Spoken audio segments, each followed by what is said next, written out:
Hello everyone, this is Dean over at Angry Engine Games. Thought I'd just make a quick video on some lighting effects that I was able to get to work in Roll20. If you use Roll20 for any system, any like D&D or Shadow Dark or any other system, and you want to play around with the lighting a bit, this might be a cool video. So the new lighting system that Roll20 uses doesn't allow rapid changing of light radiuses, things like that. So I developed a way of making your look like your light is flickering like a torch. So I'll show you how that is. You'll need either a Plus or Pro subscription to Roll20 to be able to pull this off, but I'll show you some of the API scripts that I have.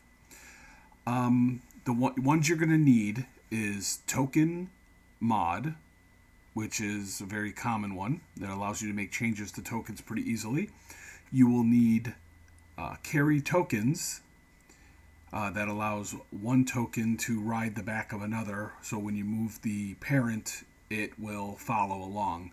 That's great for someone holding a torch or something like that. And then a new API that I created called Token Pulse, which I will also have a link in the description on the script for that to get that to work. So let's go ahead and go into the game, and I will show you what I'm talking about here.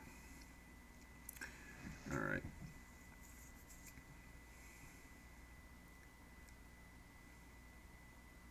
It's just taking a while to load up. All right, so we have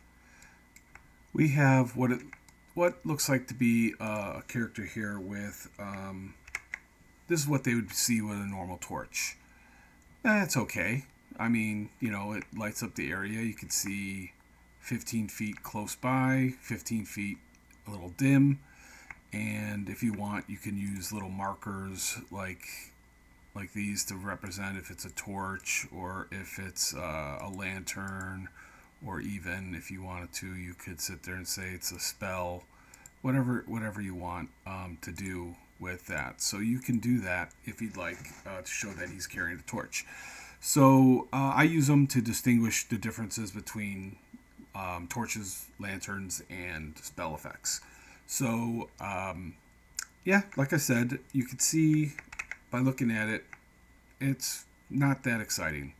So let's change this up a little bit. I'm gonna shut this light off. Let me go ahead and open this up here. I'm just gonna shut off his light. So now he can't see anything. So what I want to do is I'm gonna go ahead and I have a couple things here. So let's pull up.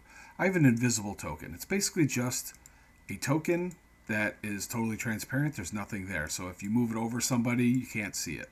So, and the reason I use an invisible token is because to get the lighting to work rapidly, you need a token. So to do that, if you're using a regular token, the size changes of the token is very distracting.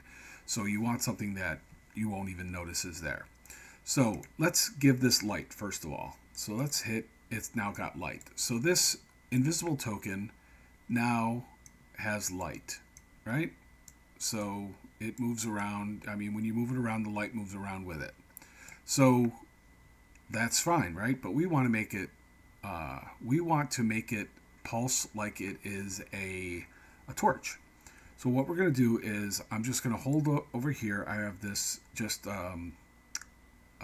exclamation point pulse will change its size rapidly 4 times a second at this time. But you could change those settings in the API script pretty simply. So let me hit it.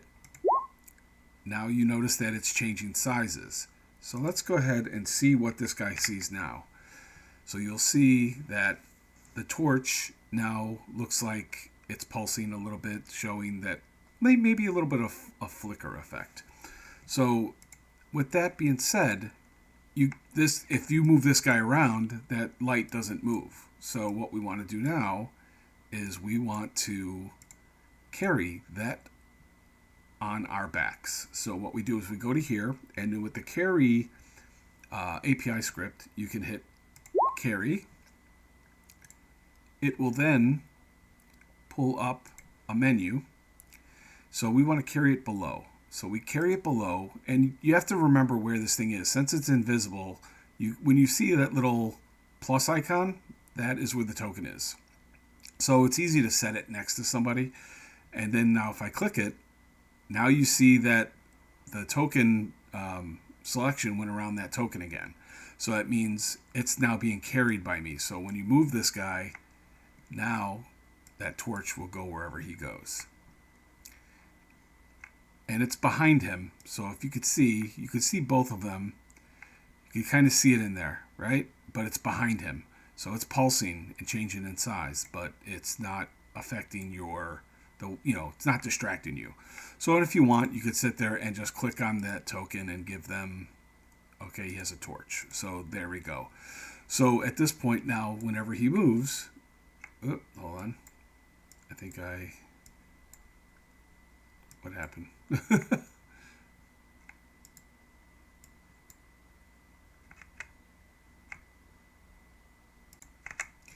Had a bit of a snafu there for a second, but now you can see that this token is pulsing as like a torch. Now, the API script is pretty simple to edit as well.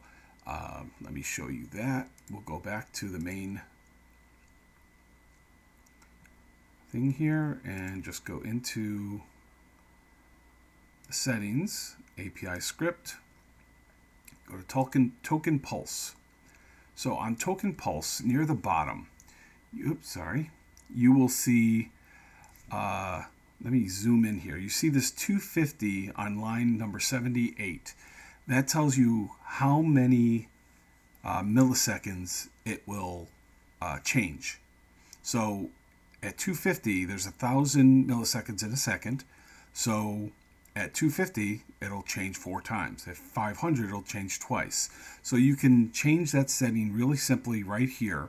And then the size of the token is on line 68 and 69. I have it pixel from 20 to 35.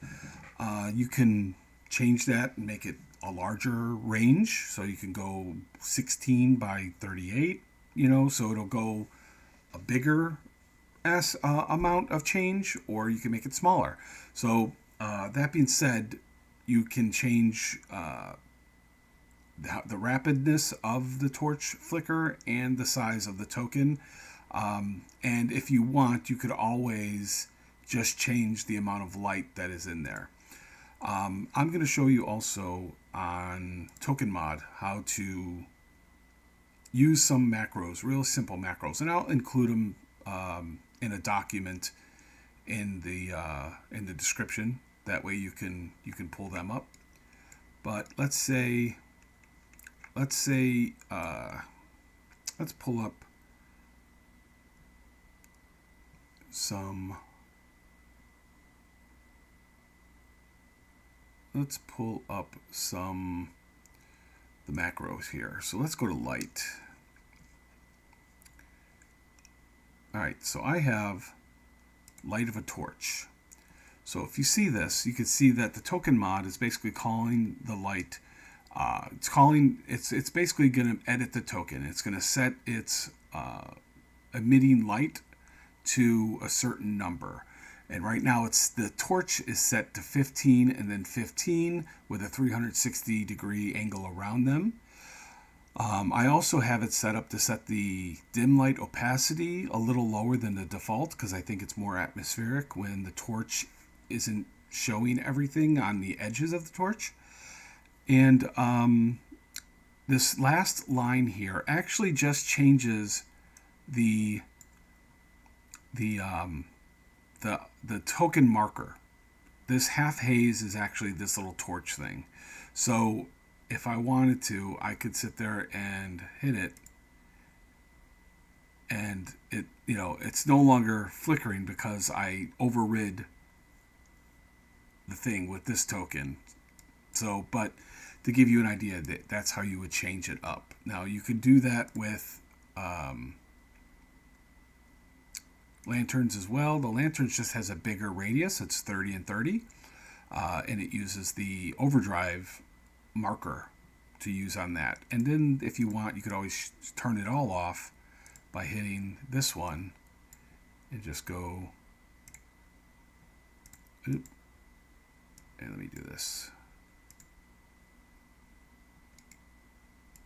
It's not working. Give me a second. I'm going to drop all. So this will allow me to grab this thing and just shut it off. And then this guy we want to shut off. Oh, that's light torch. Hold on. I want light.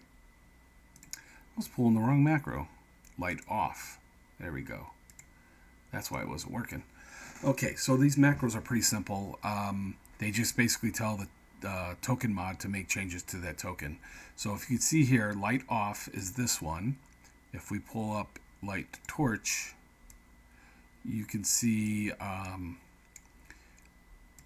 turns on the torch, it turns on the radius of the torch, and it turns on that little half haze. But I could turn it off at any time by just changing putting a minus aura and then light off in here. And like I said, I'll include this in the description. But if you test the macro now, it's gone. So say we wanted a lantern, we can go to lantern and hit test macro. It gives them a different icon, bigger light radius, right? So then we can turn it off. So it'll turn off any of those. If you notice here, it has all three of the token markers that I use, which is aura, half haze, and overdrive. So no matter what light source you have, the off will turn them all off.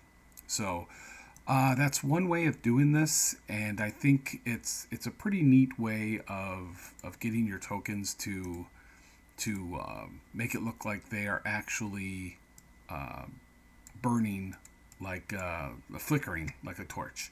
So like I said, you go here, you can give it hit light. So let's not do that. So let's hit the wrong light. Let's go this one. Just turn some light on. And then we want to carry, and then carry below.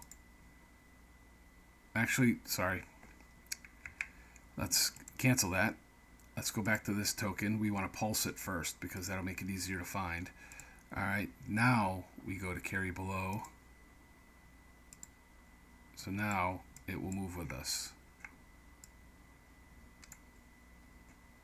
So, and like I said, you could change the rapidness of how quickly it changes and the size of the token that is changing, because you can't change the lighting too quickly in the new Roll20. You could change the size though, which works just as well.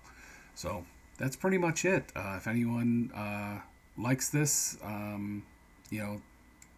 feel free to comment, and I'll have more tips like this in the future. Thanks, and have a good one.